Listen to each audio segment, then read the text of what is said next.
Hi everybody, Michelle D'Amber here. I'm going to go through a hair mineral analysis overview that I put together, a slideshow, and I'll have the PDF and the description part of the YouTube video. Okay, so hair mineral analysis overview. First, disclaimer, Michelle D'Ambra, MLD Consulting Services, LLC, is a certified nutritionist consultant, certified life coach, and I hold a diploma in nutritional balancing science. I am not a board certified licensed doctor or dietitian. Nutritional balancing science and hair mineral analysis is not intended to diagnose, treat, prevent, cure any disease or condition. I provide support and information in the capacity of nutrition, hair mineral analysis, and life coaching, not a substitute for advice, treatment, and/or diagnosis of a qualified licensed professional. The information, supplements, and advice have not been evaluated by the FDA. Okay, so what is hair mineral analysis? Hair mineral analysis, or HTMA, is a soft tissue mineral biopsy that uses hair as a sampling tissue. A biopsy is analysis of a body tissue. Hair is considered soft tissue, and hence hair analysis is a soft tissue biopsy. The test measures the levels of 20 or more minerals in the hair with the accuracy of plus or minus of about 3%. This is about the same level of accuracy as most blood tests, or a little better. Minerals are sometimes called the spark plugs of the body. They are needed for millions of enzymes as cofactors, facilitators, inhibitors, and part of the enzymes themselves. As a result, minerals have a great deal to do with the health of our bodies. By analyzing mineral balances in the body, one can learn a lot about the causes, correction of hundreds of common physical and mental health conditions. I'm just going to kind of briefly go through why we use the hair. The most important reason is it works for nutritional balancing assessment. It's simple and non-invasive. Sampling is simple. You can do it at home. It's a stable biopsy material. Hair is stable material that remains viable for years if needed. It also requires no special handling and can be mailed. It's easy to measure mineral levels. It's rapidly growing tissue. The body often throws off toxic substances in the hair, since the hair will be cut off and lost to the body. This is very helpful to identify toxic metals, for example. There's a wide variation in readings. Mineral levels are kept relatively constant in the blood, even with pathology, even when pathology is present. So with the blood, our body is constantly going into a state of being healthy and whole. So that's why people they're sick and they go to the doctors. I mean, how many times have you heard, your blood work is great? Yeah, but there's a lot going on, and that's why people seek out help like this. It's easier detection of toxic metals. It's a longer term reading. So when we do a sample, it's about an inch of hair, and that's a few months of data. So if you think about how long it takes for the hair to grow, it's cost effective. It's definitely way cheaper than a lot of other tests. Now, what can it reveal? Lifestyle imbalances, dietary problems, the metabolic type, the energy and vitality level. We see this with the thyroid and adrenal ratio, gland and organ activity, carbohydrate tolerance, toxic metal assessment. It reduces the guesswork in recommending diets and supplements and detox methods. Trends or tendencies for over 60 common health conditions. It's good for monitoring progress. We see the differences between hair tests. We can see stress patterns, autonomic nervous system assessment, psychological and emotional assessment. We can definitely see this with certain minerals and toxic metals that can make people feel angry and emotional. It helps us see balances that could be trauma related. It's good for animal health. Agriculture, the common soil analysis farmers use. So if you wanted to test that, and it can also test water and other things. What causes mineral imbalances? The number one thing from my personal experience and what I've seen with my clients and friends and family is stress. This can be emotional or physical stress, which depletes minerals. This could be also good stress. This could be definitely exercise stress. I see people who run marathons and they are completely depleted and have a lot of stress patterns. It can unhealthy diets and eating habits. That is definitely a cause for imbalances as well. You can be getting too much of certain minerals and not enough of others. Lifestyle, what we think, toxic relationships, environments. I've seen all these things in people's hair tests and my own. Food, poor soil quality, mishandling of food, parasites, pesticides. They could definitely throw our body off. The kind of water that we drink, people think that pH balanced water, distilled water, purified, they may taste better. I see this with a lot of people that I know that they'll buy purified water because they don't like the taste of spring water. But the purified water, you might as well just not drink any water. Spring water is the best, and a quality spring water. Taking supplements without knowing your body chemistry. So, you hear that, oh, everybody should be taking zinc. Well, that's not a good idea if you have a low sodium to potassium ratio, and because zinc lowers sodium, so you can push the sodium down even further, which could cause a huge problem. Inherited imbalances from parents. I skipped, not enough sleep. People do not sleep enough. Their quality of sleep is terrible. Shift work isn't good because the body, between the hours of 10 p.m. and 6 a.m., all the organs are going through like a detox and rejuvenation, and they need that time to sleep. So if you're working during that time, you're causing stress on all those organs that are trying to clear things. Inherited imbalances from parents. If your mother was stressed, not eating properly, working too much, not sleeping enough, that's all going to play a role in your chemical makeup. Toxic metals, we get them from many different sources, medications, and pollution.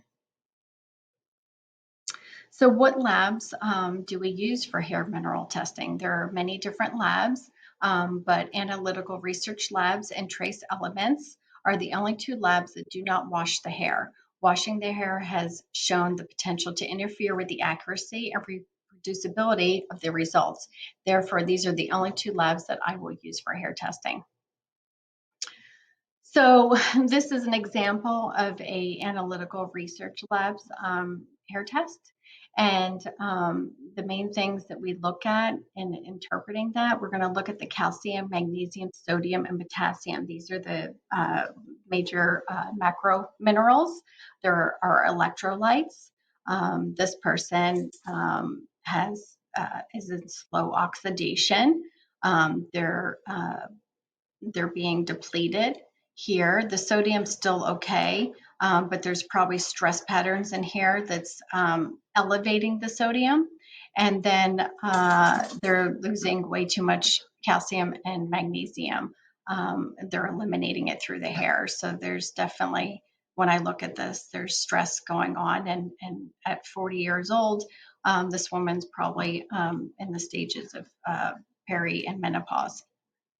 Um, and then the other thing that we look at is phosphorus. So these are kind of like the main things.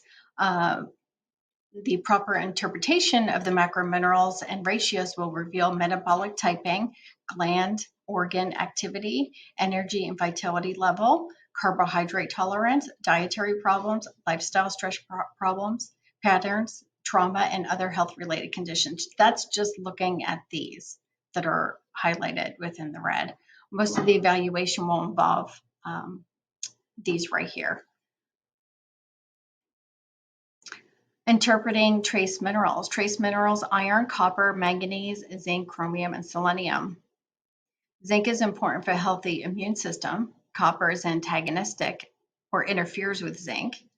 Toxic metals and minerals are both antagonistic to one another. So properly interpreting a hair analysis will reveal hidden copper. So in this case, say you got a hair test on your own because you didn't want to pay, extra to work with somebody. You may look at this and go, oh, I don't have a copper problem because my zinc is higher than my copper. No, that's not the case. There's markers showing that this person has hidden copper. So they're losing zinc through the hair, which means that they're stressed. So, high and low on a hair test doesn't necessarily mean that you don't have enough or that there's too much. It's usually the opposite of that. Properly interpreting a hair mineral analysis can reveal hidden copper, as I mentioned. The ranges can be deceiving, and why it's important to work with a practitioner to properly interpret a hair mineral test. Interpreting toxic metals and other minerals. As mentioned in the previous slide, toxic metals are also antagonistic to other minerals and metals. For instance, cadmium antagonizes or interferes with zinc. Most people are aluminum toxic. I see this elevation on every hair test.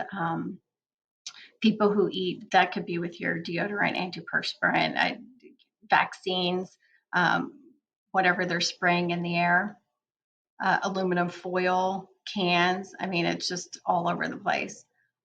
People who eat a lot of fish or have dental amalgams may show higher levels of mercury on an initial hair test. So when I see this, I immediately will look at, what they're eating, and most of the time they're eating fish like salmon, whatever. So there's a lot of mercury in fish. Depending on the person's oxidation rate, vitality, and proper interpretation of hair minerals, many of the toxic metals are actually hidden. So even though you don't see any high ranges on hair, they're hidden. And in the case of this client, they're in very slow oxidation. So the body doesn't have enough energy to eliminate toxic metals. So therefore, they're building up in the body. A number of the mineral values on the test are combination or sum of several factors. Some of these factors elevate the mineral level, while others reduce or diminish the level of the mineral. Interpreting the ratios. This is the next really important thing that I look at on a hair test. This is where we'll see the oxidation or metabolic type, and it's defined, depends on which lab and how they do the calculation, but with analytical research labs, it's defined by the calcium to potassium and the sodium to magnesium ratios. So this client is in slow oxidation. They're in very slow oxidation because I can see the adrenals are very slow or having a hypo response, even if the person's not been diagnosed with hypothyroid, and the adrenals are very deplenished. The ratios are important in determining homeostatic balances, indicative of disease trends, and can be predictive of future metabolic dysfunctions or hidden metabolic dysfunctions. So these ratios, the first one has to do with blood sugar or pancreas function. This person, looking at this hair test, this tells me that what they are eating, they're able to handle the sugar, whatever carbohydrate that they have in their diet is good. If the person had too many carbohydrates, this ratio would be high. And also low can have a blood sugar problem as well. We don't want to have any extremes. And then the thyroid function is the calcium to potassium ratio. So as I mentioned before, this client is in very slow. And then the sodium to magnesium is the adrenal function, again, very slow. And then the sodium to potassium, that has to do with our kidneys. So I can see that this person has inflammation and they're in a stress response. And then the zinc to copper ratio, we can see if they're hidden or this person has more of a hidden copper. So they're going to have some hormonal imbalances. And then the calcium to phosphorus is protein usage. And it's also the sympathetic and parasympathetic response. So this person is very tired and their phosphorus was actually pretty good. a little low, but overall they have some good protein in their diet. Whereas if I was looking at a vegetarian, this would probably be at 10, 9, 10, 11. They'll have stomach acid problems, so they can't digest meat properly, so they will be more prone to move into a vegetarian diet. Um, but we find that, and I've had many people come to me vegetarian, very sick. This is always low. And once they start eating meat, they feel so much better. So I've been vegetarian many times, and I can assure you from my own experience and from everything that I've learned using hair mineral analysis, it is very important that we have good quality organic protein in our diet, animal protein. Okay, so I am doing a discount for anybody who watches this video on YouTube. Go to my website here and then go to shop and click on initial hair mineral analysis. And then in the section for the discount or coupon, put in YT30 and that'll give you $30 off. I will be making changes to my business, offering more services and increasing my prices. So I would jump in and get that now before the prices increase.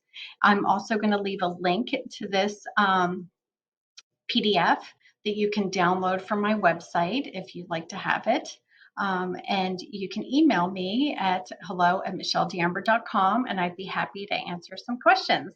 Thank you for listening. Please hit the like button, make any comments, anything that you'd like to see in the future. I'm very happy to answer questions, and thank you so much for watching this. Bye.